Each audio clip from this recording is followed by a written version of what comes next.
back, Meridian. Quiz takers, I'm hoping you got that one right. The correct answer is all of the above. Asset issuance is one of Stellar's most powerful features. In a few lines of code, you can create a redeemable, tradable token, and that token can represent, well, pretty much everything. The world is your oyster. That said, tokens are generally most useful when they represent a real-world currency because then they connect the network to real-world users so that products built on Stellar can help with real-world problems. For example, Vibrant, a new Stellar-based wallet, allows users to hold, share, convert, and send value, and right now it's focused on Argentina. Our next presenter, Howard Chen, Senior Software Engineer at SDF, is going to walk you through that product and show you how they took advantage of the new features John described to create a consumer-friendly, easy-to-use wallet. Howard, welcome to Virtual Meridian. Thank you, Justin. Hello, everyone. My name is Howard. I'm a Senior Software Engineer at Stellar Development Foundation, and I'll be talking about how we use Stellar's latest features to make Vibrant a better product. I'm very excited and grateful to have this opportunity to share this with you because the team has been working on this for more than a year now. Today, I'm going to talk about how we use the features and how we use that to address the pain points we found during the presentation. We started this project back in 2019, and one of the goals was to eat our own dog food to improve the tools we have in the ecosystem, as well as in the Stellar core. And not surprisingly, we did find many pain points. And the goal of today's presentation, like I mentioned before, is to walk you through the pain points we found and how you can use the new features of Stellar to address them. Without further ado, let's begin. What is Vibrant? Vibrant is the digital wallet built on Stellar for Argentines. We want to help Argentines by giving them a way to protect themselves from the high inflation by leveraging the stable digital assets in a cost-effective way. Before I dive into the details, I would like to explain what SEP is because I'll be using this terminology a lot later. SEP stands for Stellar Ecosystem Proposals. We use it to deal with changes to the standards and methods used in the ecosystem built on top of Stellar. There are more than 30 ecosystem proposals out there for various purposes, and they are labeled by numbers. So I'll be using SEP1, SEP2, SEP3, SEP30, etc. First thing first, Vibrant is a non-custodial wallet. That is, when we design Vibrant, the rule of thumb is that no matter what we do not ever have control over our users' accounts. With that in mind, I would like to go over the responsibilities on the wallet front end and the wallet backend. First, the wallet front end does the key pair generation. Every Stellar account has a key pair consisting of a public key and a secret key. We sometimes call that a private key as well. The public key is always safe to share. It is your account address, and other people can use it to identify your account. The secret key is the private information that proves you own your account and give you the access to your account. Keep in mind that the wallet front end never shares the secret key with any party, including the wallet backend. Second, the wallet front end handles account recovery. This is very important for being a non-custodial wallet because we cannot control our user's account, and we want to make sure that our users have a way to regain control of their accounts in the event of losing their private key. My teammate Lee is going to do a deep dive on how we can do account recovery with SEP30 on Wednesday. SEP30, again, ecosystem proposal number 30, is a SEP that handles account recovery for non-custodial wallets. Third, it handles withdraw and deposit for converting fiat money into digital tokens and vice versa. This is done through SEP24.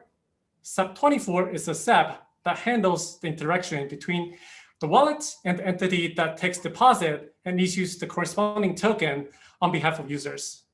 In our case, when users in Argentina want to purchase Argentine peso tokens, they will interact with local partners in Argentina directly inside the wallet and make deposit to them. Once the deposit is complete, our partner will issue the Argentine peso tokens to the user who made the deposit. Finally, the wallet frontend handles transaction building, signing, and submission. Next, wallet backend. The wallet backend hosts the Stellar TOML file.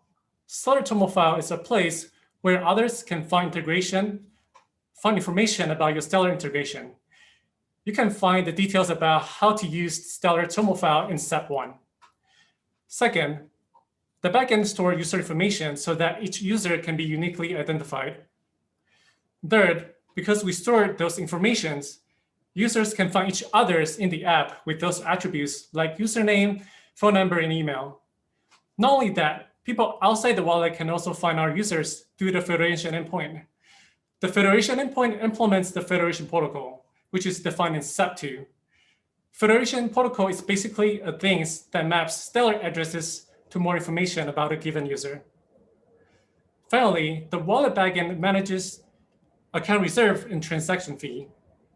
To prevent ledger span and maintain the efficiency of the network, Stellar requires a small amount of transaction fee when you make a transaction, and it also requires each account to have a minimum balance. For example, when you create an account, the account needs to have at least 1 lumen, and in order to make a transaction, you need to have some additional lumens for paying the transaction fee on top of the minimum balance requirement. In order to provide the best user experience, we don't want to have our users worry about those requirements. We want them to be able to use the app as soon as they get the digital tokens in hand. Today's talk is going to focus on how we manage the account reserve and the fee behind the scene. I'm going to start with transaction fee management. Normally, when someone wants to make a payment to the other, it is the sender who pays the transaction fee. In this example, Sophia wants to pay Daniel $5. Since Sophia is the one who initiates the transaction, Sophia has to pay the transaction fee. In order to make the app operable without having users worry about the fee, we decided to sponsor the transaction fee. So how much does each user need for having the transaction fee? As you can see the fee formula on the right, there are 2 parts that contribute to the total fee, with the first part being the number of operations, the second part being the base fee. For the number of operations, it is very straightforward. You just need to think about how many operations do you want to support per account. The second part, base fee, is a little tricky. To determine the base fee, you want to know the maximum base fee you're willing to pay for a single operation. What does that mean? When you submit a transaction to Stellar, you specify the maximum base fee you're willing to pay per operation, but you're only charged the lowest possible fee based on the network activity. To give you a little bit more detail about surge pricing, when the network activity is low, you pay the network minimum fee. When the number of operations exceed the network capacity, which is currently 1,000 operations per ledger, the network enters the surge pricing mode. During the surge pricing mode, the submission that offer a higher fee makes it onto the ledger first, than those who offer a lower fee. After you think about the 2 basic questions, there are other problems you might want to consider because the transaction fee will be running out one day. You might ask yourself how you can detect such a situation and how you can refill the account and when to refill the account, for example. To tackle the situation, we implemented a solution in Stellar Protocol 13. Similar to SEPs, which is defined to handle the integration of the ecosystem and the Stellar network. CAP stands for Core Advancement Proposal. We use it to deal with changes to the Stellar core. Like SEPs, there are more than 30 core advancement proposals, and they're labeled by members. CAP 15 is one of the core advancement proposal that was implemented in Protocol 13. CAP 15 introduced fee-bound transactions, which allows an arbitrary account to pay the fee for a transaction. With fee-bound transactions, the wallet server can now pay the fee for Sophia's transactions. In this example, Sophia constructs the same transaction as the one shown before, but instead of submitting the transactions to Stellar directly, Sophia can ask the wallet server to pay the transaction fee for her. Wallet server then checks who Sophia is. If Sophia is a person whom the wallet server is willing to sponsor, then the wallet server will sign the transaction and give it back to Sophia. Sophia then submits the transaction to Stellar. This time, Sophia gets to pay Daniel $5 without having to pay the transaction fee. So how does Protocol 13 change the answer to this question? The answer is that we no longer need to worry about depositing transaction fee into our user's account because we will be paying the fee for them on demand. So the only question left is, what is the maximum base fee we are willing to pay during search pricing? The answer to this question really depends on your business strategy. Some are willing to pay a higher fee, some are not. Next, account reserve management. More specifically, since Stellar requires all accounts to have a minimum balance, I'm going to talk about how we manage the required minimum balance. Currently, the absolute minimum balance is 1 lumen. I'm going to demonstrate what the account creation process looks like right now. Sophia generates a key pair and sends the public key to the wallet server saying, hey, can you please create an account at this address? Note that Sophia never shares the secret key with anyone, including the wallet server. Wallet server then checks whether Sophia already has an account. If not, then it's going to create an account for Sophia.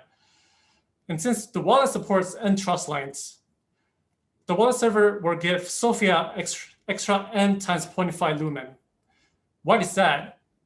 As you can see the formula below, since the base reserves currently 0.5 lumen, and the trust line is considered as one of the entries, the balance needed for those N trust line is N times 0.5. You may notice that 2 times 0.5 is the absolute minimum balance of 1. For those who don't know what a trust line is, Stellar makes it so that before an account can hold assets that another account issues, it has to establish a thing called trust line. Once the account creation is complete, the wallet server will tell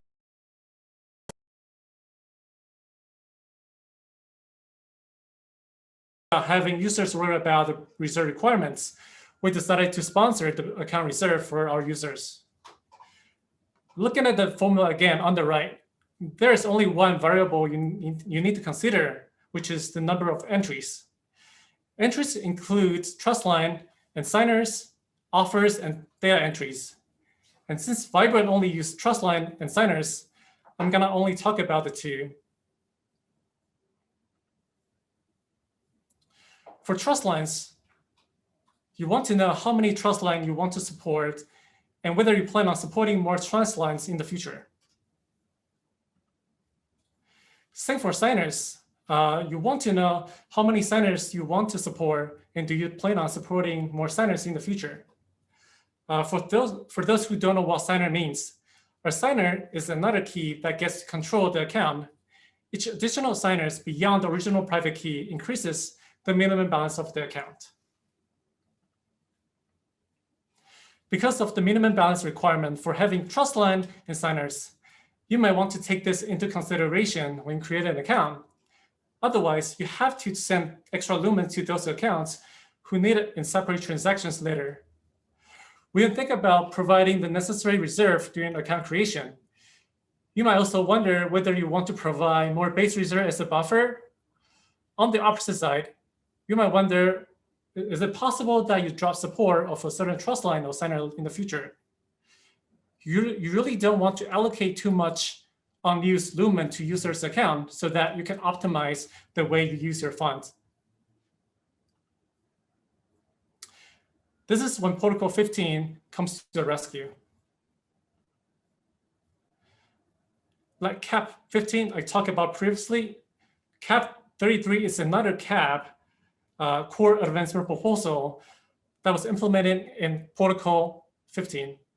It makes it possible to pay reserve for another account. I'm going to demonstrate how you can use CAP 33 with examples.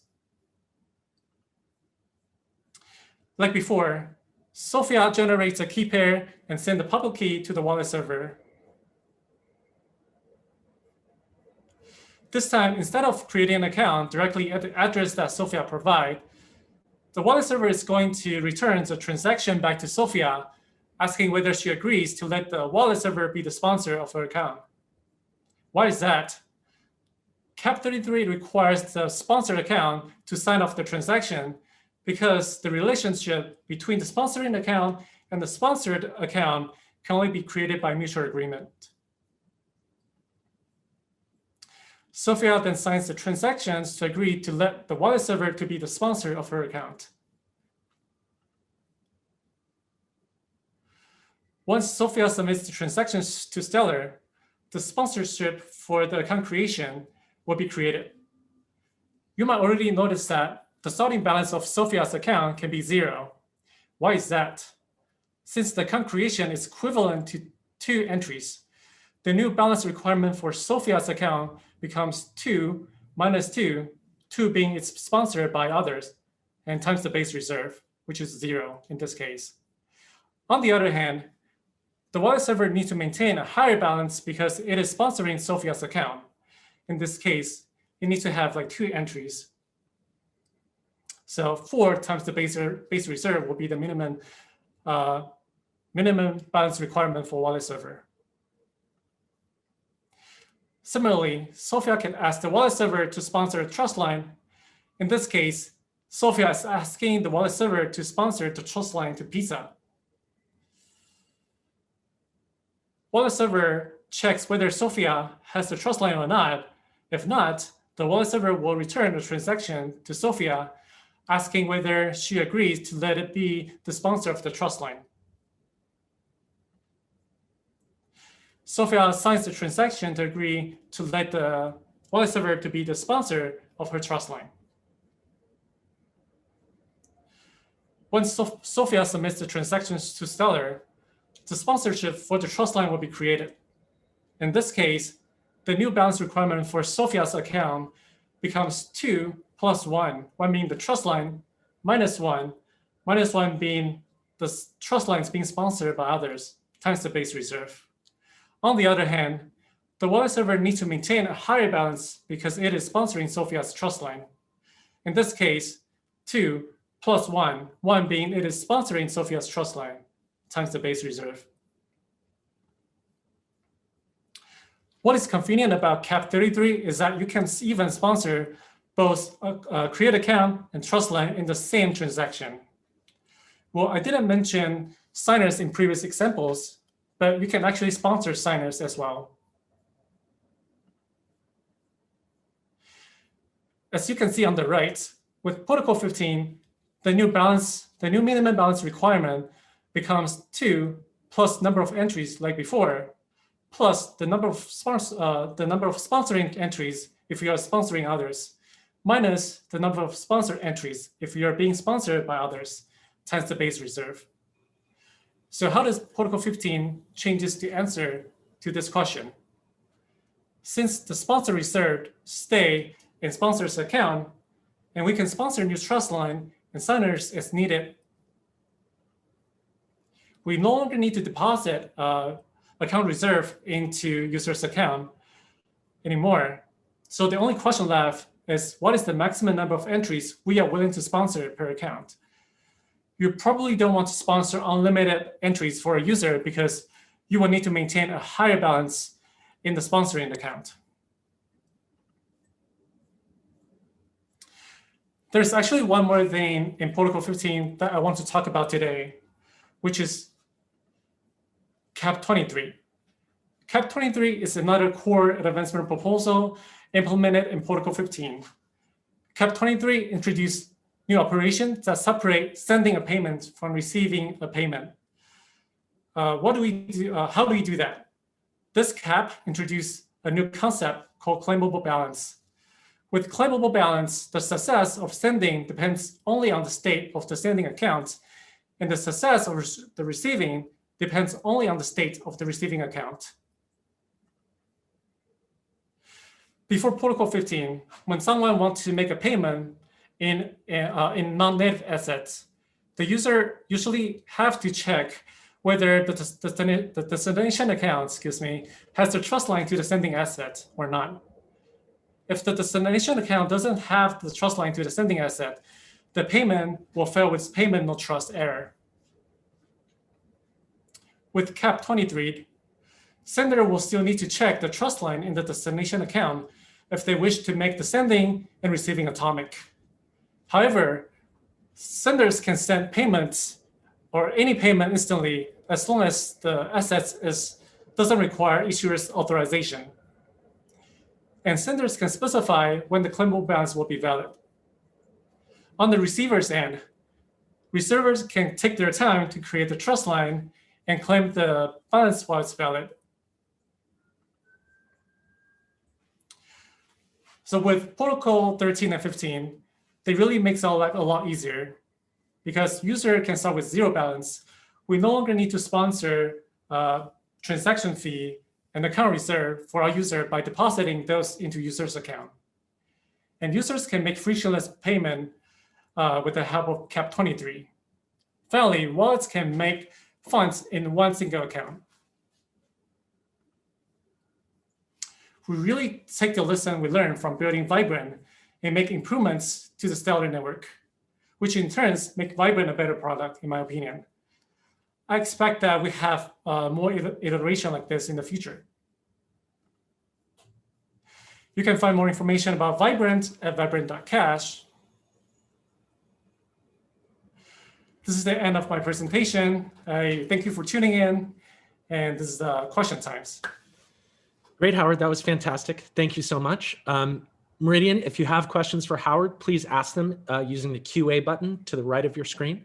I have a few questions for you here, several, and I'm going to start out with sort of a basic one, and this is from Amir. I'm paraphrasing here, but basically, why not just deposit funds into Sophia's account? What is the advantage of using sponsored reserves rather than giving the user lumens directly?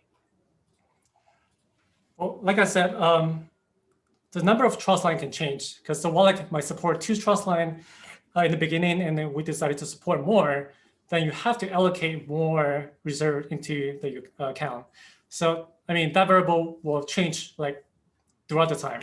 So it will be more convenient if we can keep the reserve in our account and not having to depositing those, reserves into our user's account. Was it possible for users to basically harvest those reserves as ill-gotten gains? It is possible, but in our case, if you harvest those reserves, then your account will be unusable. So got it. I don't recommend you to do that. You don't. I wouldn't recommend it either. But I mean, it seems like claimable balances, they can't do it because the sponsored reserves. I mean, the reserve would go back to the sponsor rather than actually being collected by the user if they merged the account or something, right? That's correct. Great. And then a follow-up question to that about these new features. And this one is from Terry. Which of these new features was the most challenging to implement in Vibrant and why? I think for CAP 15, it's very straightforward. You just need to create something that will wrap all the transaction with the fee-bound transaction. So that is straightforward. And with CAP 33, it is more complicated because now the account creation and every operation you want to sponsor require a signature on the user side. So you might want to rethink or redesign your system because it's going to be a multi-sig transaction that require signature for both parties. So that's a little bit more tricky than CAP 15. So related to that, SAR asks, is it possible to pre-sponsor reserves for a set of users that meet certain conditions? You need signature from them. So I don't think it's possible to pre-sponsor them unless you get a signature from them. Got it. So a sponsored reserve requires, as you pointed out, it requires signatures from both the sponsor and the sponsoree. That's correct. Got it. Okay, some general questions about Vibrant. You ready for those? Is Sure. Vibrant live now? It is live. You can download it from in the App Store in the App Store in the United States and Argentina. I'm not sure whether you can download that in Europe. So that might be a question for the marketing and product team. Got it. This might be two, but from Fergal, how many people roughly are using Vibrant at the moment? I don't know. I don't want to put a random guess. No problem, no problem. Marcelo asks, what are the perspectives and challenges to extend Vibrant to include deposits and anchors from other countries in Latin America beyond Argentina? I think it really depends on the regulatory reasons. Like, we really want to expand that to other countries, but we want to make sure we do things right in a single country before we expand our service to different country and not have our service built well. And so there are two factors, one being the legal reason, another one being we want to focus on a single country and make sure that this really makes sense for everyone in that country before we expand the service. That's my 2 cents. Another question about Vibrant bigger. Is the ARS anchor, the asset in Vibrant, is it a third party or is it part of Vibrant? It is a third party. We partnership with, like in our case, StableX, Settle Network in Argentina. So I'll consider that as a partnership. And let me see. So when you're paying fees, like, was it a difficult consideration? This is sort of a paraphrase of a question from Rahim. I'll just ask a question that Rahim asked. How do you justify paying fees for all your users? Is it because it's so cheap right now, or is there another reason? Yeah, like I mentioned, we want to provide the best user experience, because usually when users make a deposit, it will be in their local currency. And we don't want to have our users worry about buying lumens and put the lumens into their account. So we decided to sponsor the transaction fee for user. And of course, what you said is correct, since it's so cheap. And so why don't we just sponsor the base fee? The base fee. And that makes it easier from a user perspective, correct? That's correct, yeah. We want them to be able to use the app as soon as they get the RST enhanced in Argentina. Right. And generally, I feel like this is a question that I'm sort of paraphrasing from here too, but all of these things, they work together to make it so that users don't actually have to understand or touch or think about lumens. Is that correct? Yeah, that's correct. I think that's a very good way to put it. We don't want the user to think about they're using the blockchain. We want to build a service, that help them without letting them know, hey, without letting them know, hey, you're using a blockchain, and this is how you have to work. This is what you have to worry about. You have to have this balance in your account. You have to use our token to pay the transaction fee, which doesn't really create a user experience that that we want to create. So we want to abstract this from, hey, we are a blockchain and you need to worry about the requirements. So yeah. Great. And this one is from John. What are your hopes for Vibrant? Like, where do you see it going? What would you like? What would be success? I think is basically what he's asking. First goal is we want to help people in Argentina, by giving them a tool to fight inflation. This is very important for people out there. And if this tool can help people in other countries, if they want to do cross-border payments and send funds to their friends in another country, or just simply buy USD or other currency, I think it will be a win-win for us and for all the people out there. So I would say the number of countries or the number of people we can touch, I would define that as a success.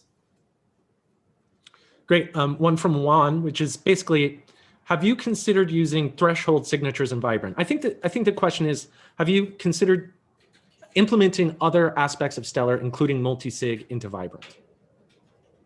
Oh, we are already using multi-sig signature, for CAP33. So the backend will sign the transaction and the user will sign the transaction.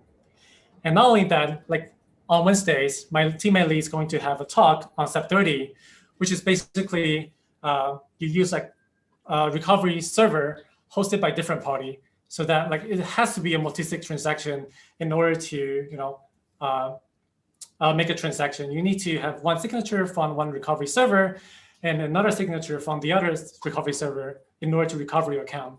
That's a basic idea. So we are already using multi-sig transaction in Vibrant.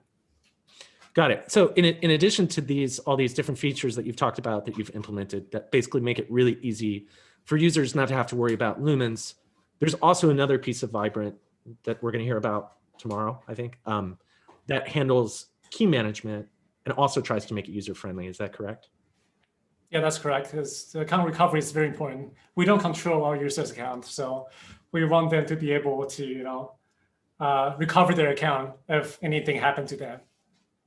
Great, and that kind of leads into what I think is going to be our final question. This one is from Corey, and it is like, why is it important to sorry, again, I'm paraphrasing. Vibrant is non-custodial, or it doesn't keep track of a user's keys for them. Why is that important for the technology or for the product or for the user? Well, I think there's pros and cons of like being a custodial wallet versus a non-custodial wallet. In our case, we want to, be a party that our user trusts. But I think the first thing we talk about is why don't we just have them control their keys and funds in hand and give them a way to recover their account if we don't have to control their money? Because if we hold their keys, then there are like risk of like us being hacked, and that have happened to other like exchange, and we don't want to let that happen. If they're putting their whole life saving into us, we want them to be able to control their saving, not us. I think that's what I think. But there are really pros and cons of being a custodial wallet and non-custodial wallet. I remember we have a blog post out there, so I encourage you to read about it too on stellar.org. Great, awesome. Well, thanks, Howard. I think that's all the time we have for this. I'm definitely super excited to see Vibrant come to life. I also know it really drove a lot of these key improvements to the protocol that sort of Howard and John talked about, and it's really amazing to see them in action. I personally think it's the dawn of a new era of user-friendly apps built on Stellar.